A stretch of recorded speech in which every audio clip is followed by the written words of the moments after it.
ఖచ్చితంగా శ్రీరాముడి జీవితం నుండి మనం నేర్చుకోవాల్సిన మరిన్ని లోతైన ధర్మ సూత్రాలను ఇక్కడ స్పష్టంగా వివరిస్తున్నాను. 1. మాట విలువ, ద పవర్ ఆఫ్ వర్డ్. రాముడు రాజ్యానికి రాజు కావడమే ధర్మం అని అందరూ అనుకున్నారు.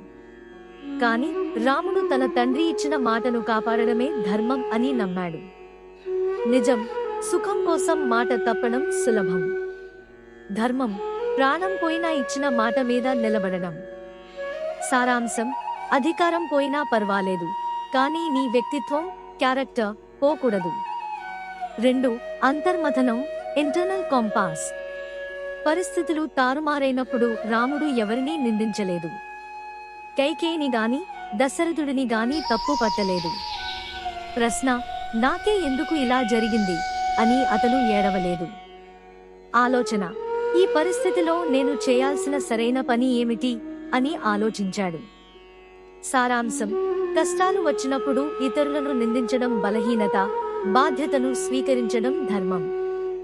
3. మర్యాద పురుషోత్తముడు, ది ఐడియల్ హ్యూమన్. రాముడు దేవుడైనా ఒక సామాన్య మనిషిలాగే కష్టాలను అనుభవించాడు. ఎందుకంటే మనిషి ధర్మంగా ఎలా బతకాలో చూపించడానికి. తేడా, కిరీటం ఉన్నప్పుడు రాముడు ఎలా ఉన్నాడో, అడవిలో నారబట్టలు కట్టుకున్నప్పుడు కూడా అలాగే ఉన్నాడు. సారాంశం, నీ దగ్గర ఉన్న వస్తువులు లేదా నీ పదవి నీ విలువను పెంచవు, నీ ప్రవర్తన మాత్రమే నిన్ను గొప్పవాడిని చేస్తుంది. ధర్మం గురించి 3 లోతైన వాక్యాలు. సుఖం తాత్కాలికం, ధర్మం శాశ్వతం. ఈ రోజు నువ్వు అనుభవించే సుఖం రేపు ఉండకపోవచ్చు, కానీ నువ్వు నడిచిన ధర్మం చరిత్రలో నిలిచిపోతుంది.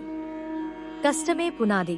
ధర్మం మార్గంలో నడవడం అంటే ముళ్ళ మీద నడవడమే, కాని ఆ మార్గమే నిన్ను మహానుభావుడిని చేస్తుంది. నిజమైన విజయం యుద్ధంలో గెలవడం కంటే నీలోని స్వార్థాన్ని ఓడించి ధర్మం వైపు నిలబడడమే నిజమైన విజయం.